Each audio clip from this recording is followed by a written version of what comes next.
kasih, saya menyampaikan di dalam Natal siang ini, hiduplah dalam kemuliaan. Kita mari sama-sama katakan 2, 3 ya. Hiduplah dalam kemuliaan. Lagi 2, 3 ya. Hiduplah dalam kemuliaan. Ada kemuliaan yang dari surga. Dan ketika Yesus datang ke dalam dunia, malaikat itu berkata begini, kemuliaan bagi Allah di tempat yang maha tinggi, dan damai sejahtera di bumi di antara mereka yang beriman. Maka inilah saudara yang akan disampaikan kepada saudara-saudara sekalian, bagaimana sebenarnya hidup itu harus ada di dalam kemuliaan. Kemuliaannya hampir gimana sih gitu ya? Kemuliaannya itu adalah dipenuhi dengan kuasa dan kasih yang berlimpah. Berjalan bersama Tuhan dan ada di dalam Tuhan, dan Tuhan sangat mengasihi. Begitu saudara-saudara. Karena ada kehidupan yang disebut oleh Yesus sendiri. Mereka terlantar seperti tidak terkepala. Maka ini solusinya hari ini kepada saudara-saudara sekalian, supaya kita hidup jangan terlantar. Ada masalah, selesaikan dengan baik, percaya kepada Yesus Kristus. Dia akan melakukan perkara yang besar. Justru di tengah masalah dan problema itulah kita naik, bukan jatuh sebaliknya. Katakan untuk pertama bahwa hari ini saudara juga diajar bukan untuk mendirikan agama, bukan juga untuk ngumpul-ngumpul seperti orang beragama, tetapi adalah supaya Kristus Yesus dipermuliakan dalam setiap perhimpunan, perkataan, perlakuan, perencanaan. Itulah hidup di dalam kemuliaan. Roma 11 ayat 36 berkata begini, sebab segala sesuatu adalah dari Dia, dan oleh Dia, dan bagi Dialah kemuliaan sampai selama-lamanya. Jadi kita berikan tepuk tangan buat Dia. Kita berikan tepuk tangan buat Dia. Iblis bekerja saat ini, saudara-saudara. Saya melihat bahwa orang-orang percaya pun bisa digait, dipengaruhi, bahkan diberantas. Karena seperti ada tertulis, saudara-saudara, bagaimana Allah bekerja dan iblis mengganggu di dalam segala. Sementara hari ini saya mau sampaikan dengan pasti kepada saudara-saudara, hidup ini sebenarnya adalah hidup yang sangat diberkati oleh Tuhan. Dari Dia segala sesuatu. Amin. Amin. Dari Dia segala sesuatu. Oleh Dia kita bergerak, kita dapat makan dan minum. Dari Dia. Coba kalau tidak dari Dia, saudara-saudara, jadi namanya daging nggak enak. Sampai-sampai di tengah seluruh rencana dan maksud kasih Allah atas saudara-saudara, buyar. Maka yang manis itu asam jadi pahit. Lihatlah orang-orang yang sakit juga demikian, saudara-saudara. Dia hanya berkata, aduh, ya orang paham.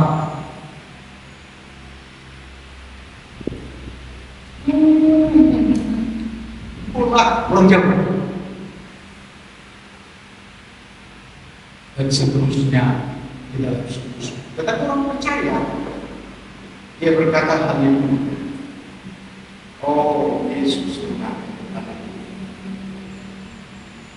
Sebab di situ ada kesembuhan, di situ ada penghiburan dan hubungan dengan Tuhan, karena Tuhan itu baik dan melakukan segala kebaikan setiap kali kita menyebut namanya dan berkata tentang firman-Nya. Ini rahasia, saudara-saudara, sehingga saya katakan kepada kita sekalian, Allah adalah penyelamat. Allah adalah dokter di atas segala dokter bagi. Allah adalah bos di antara bos yang hebat. Bagaimana kita memiliki persahabatan, pengharapan kepada bos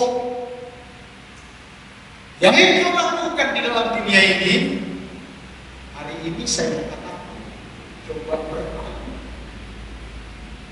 lakukan hanya kepada Tuhan saja. Kepada yang lain cukup dengan baik-baik saja. Amin. Amin. Supaya kalau saudara-saudara hidup sebagai anak-anak Tuhan tidak terseret dengan hawa nafsu dunia. Saudara tahu apa hawa nafsu dunia? Uang. Orang banyak mau mati demi uang. Zaman kami ada nyanyian Roma Irama itu yang berkata, uang, uang, uang, uanglah segalanya, jeng jeng jeng, jeng jeng jeng, jeng jeng. Kian berjuang bayi adalah karena uang. Saya tidak hanya menyebut sampai-sampai ditinggalkan ibadah, tapi saya mau membuka rahasia ini, apa yang dikerjakan oleh iblis yang merusak dari semua tatanan yang baik. Dan pengaruh inilah yang membuat Shalom gereja pun, walau sudah dicat putih, sepertinya menjadi samar-samar dan warnanya menjadi krem, buah-buah dan seterusnya. Apa yang dimaksud tentang hal ini? Tentu saya mau beritahu, karena gereja itu adalah saudara. Dalam tindakannya saudara, dalam pemberiannya saudara, dalam pengaruhnya saudara. Gereja itu yang seharusnya memberikan pujian kepada Tuhan dengan semangat lebih daripada doa dan doa.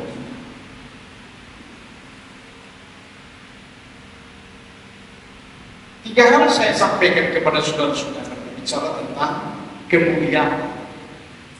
Yang pertama adalah kemuliaan Allah atas Israel.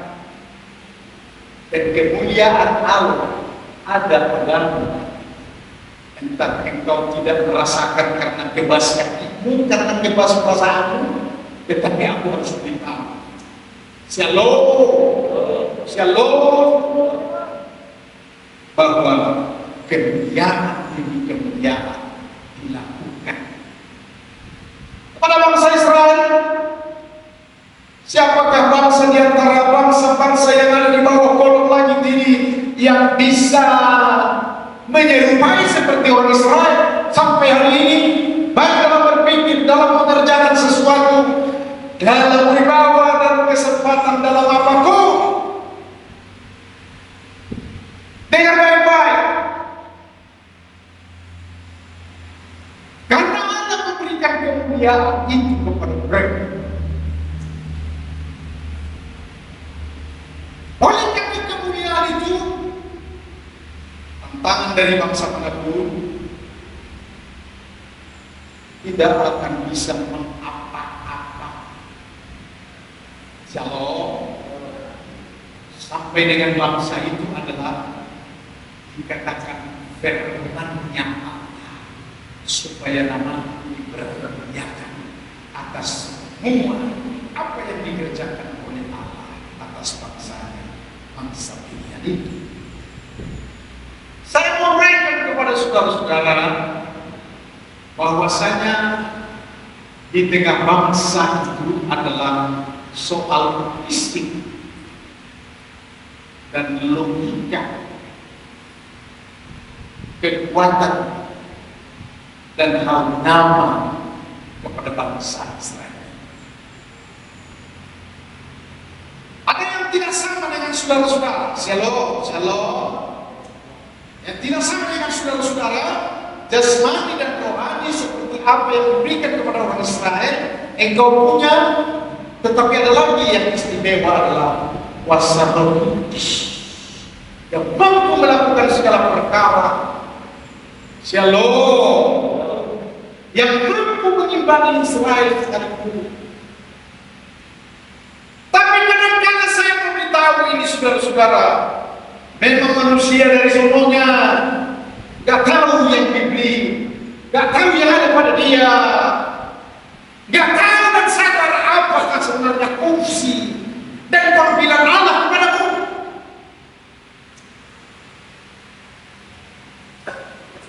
Dan biasa orang-orang Samosir berkatalah Kalbinote.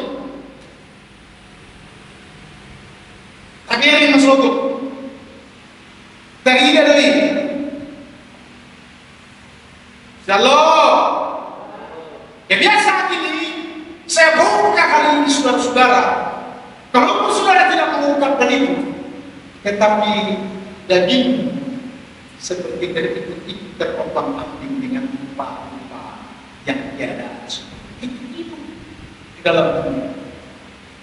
Dan ini yang harus dipertanggungjawabkan kepada Roh Tuhan yang sudah diberikan kepada kita.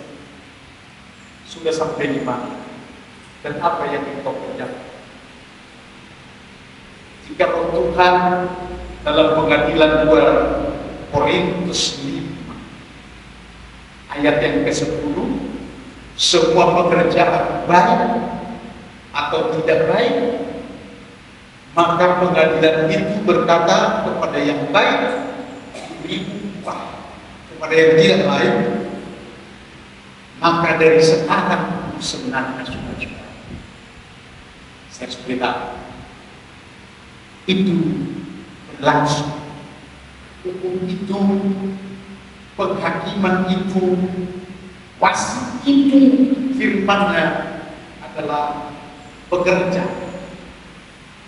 ya, supaya maksudnya begini saudara-saudara, saya sebagai yang betul bukan membela saudara, tetapi saya harus terus membela kebenaran dan kebenaran. Shalom. Supaya engkau mencintai firman lebih dari yang lain. Olah firman, karena dalam firman itulah pengetahuan kebenaran dan yang bisa menyetrum diri, membatasi dalam semua hal dalam waktu-waktu dibuatnya kita sadar oleh karena firman Allah. Shalom. Tapi jika engkau tidak pernah mencintai firman, bahkan juga saya mau katakan, engkau lebih mencintai uang dan banyak hubungan dengan uang sehari-hari daripada firman, maka uang itu yang membuat engkau jahat. Akan daripada segala kejahatan ialah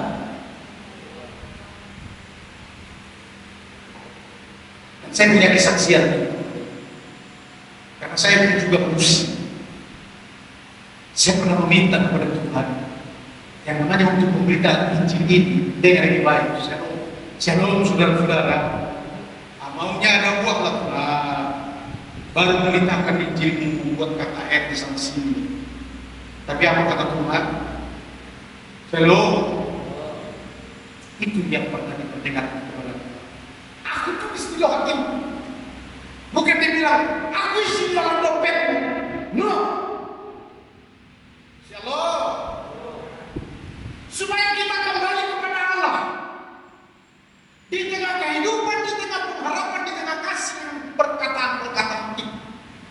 apakah saudara-saudara? Shalom. Shalom. Saya harus beritahu kepada saudara-saudara sebagai ibu, generasimu, ajarkan ini. Apakah hari penghakiman ini masih jauh di depan? Karena masa hari penghakiman ini nyatanya dapat hukuman.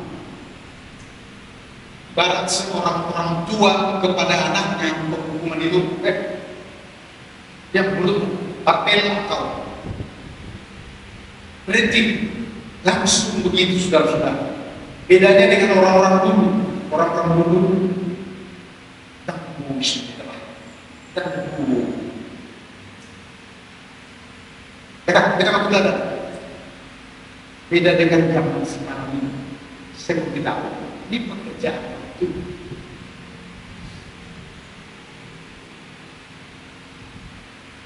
Shalom, saudara.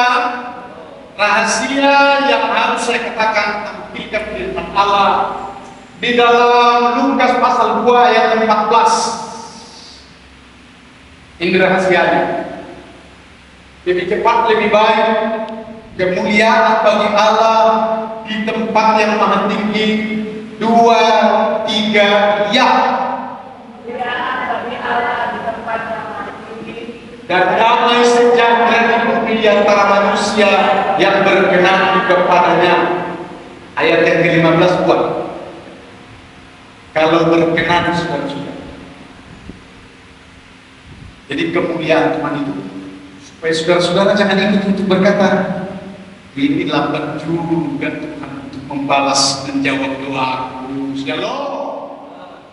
Anggota jemaat GBI Harmoni, begitu saya mengajarnya lebih sungguh dan lebih sungguh dan lebih sungguh, kiranya sudah bisa menjadi pengajar sokong untuk membuat jemaat ini berkembang dengan seluruh rencana Tuhan. Kalau yang tahu sebenarnya berkenan tidak membebani mungkin berat kepala jemaat itu atau kepala sidang ini. Kenapa berat? Ya sama seperti orang tua, berat punya anak karena anaknya adalah banyak kali alasannya kurang berkenan. Main-main saja kerjanya, tidak ada kesungguhan. Shalom. Zaman saya mengajar 19 tahun yang lalu, 15 tahun yang lalu sebagai dosen. Semua generasi itu, tidak ada kerohanian.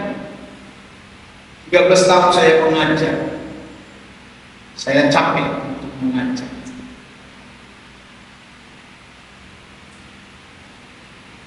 Kelemahan yang ada di dalam gereja karena kemuliaan itu datang dari orang-orang yang berkenan. Ayatnya ke-15 23 ya. Setelah malaikat-malaikat itu meninggalkan mereka dan kembali ke surga,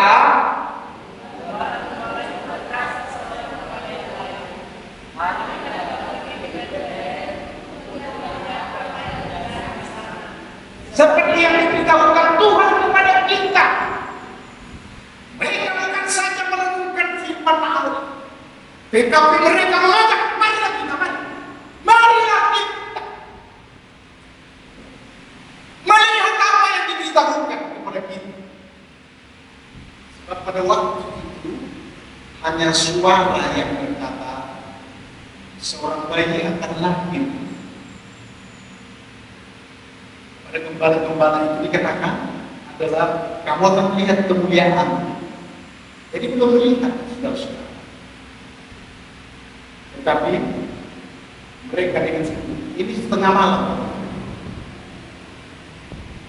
Ada kitab yang mencatat bahwa dahulu kala para gembala-gembala itu sekaligus dia dalam satu minggu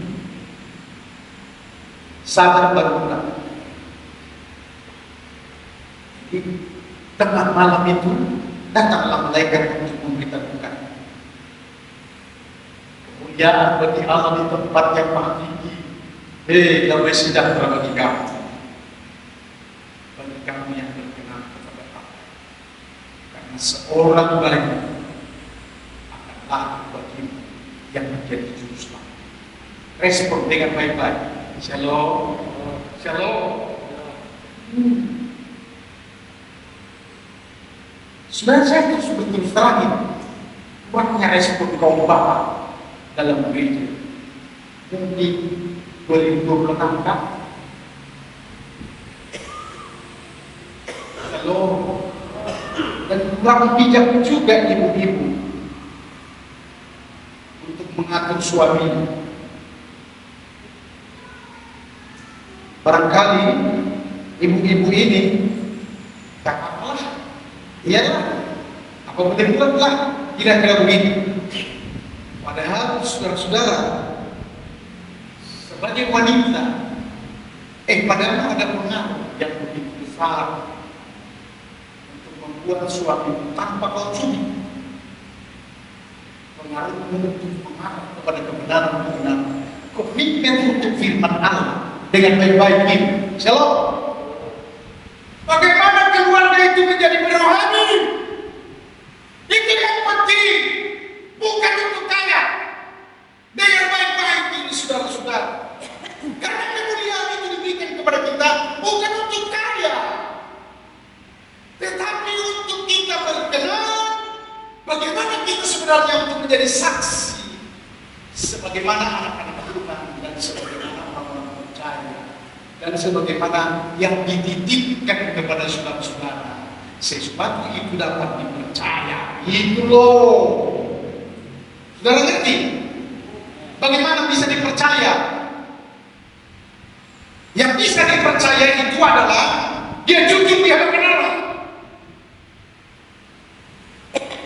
Kalau saudara-saudara tidak jujur, memang kita tidak melihat nanti. Tidak pernah saudara tahu bahwa Allah geleng-geleng kepala. Ujiannya ini mantapnya, tapi perbuatannya pernah. Dengarkanlah berkaitan dengan itu.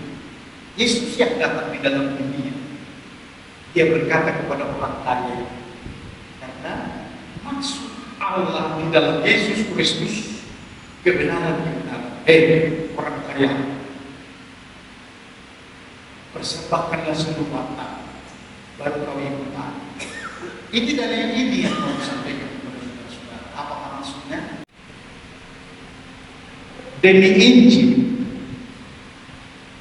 rencana keselamatan harus sampai ke ujung. Shalom. Ini rencana. Saya sudah tahu belum? Lebih penting dan mulia daripada soal Natal.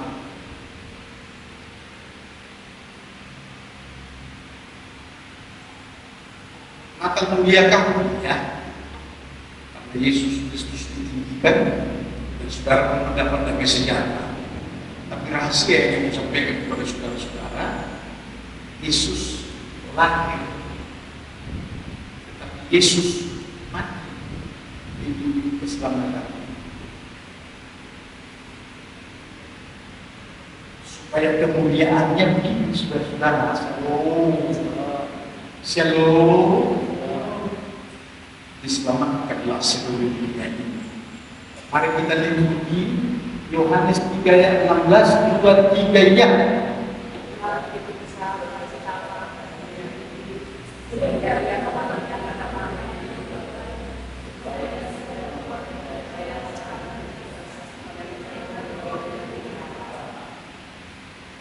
Sama ketemu juga nih, sudah diam-diam aja.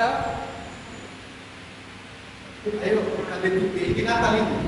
2, 3 ya.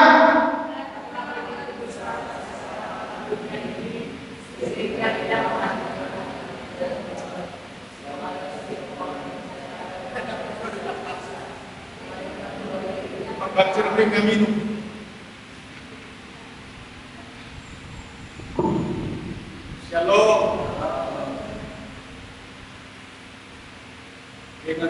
mantap pada Allah dalam saat-saat ibadah juga mengumpulkan. Katakan amin.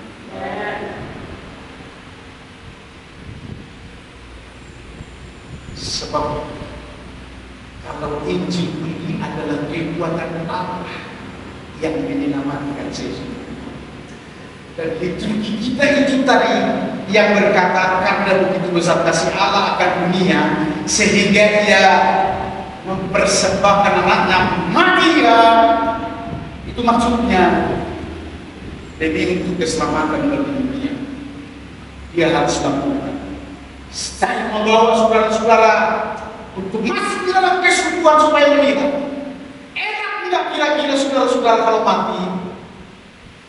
Shalom, enak enggak? Tetapi tidak enak pun, tidak mendatangkan sejahtera pun, harus dilakukan demi kesejahteraan, demi keselamatan kita.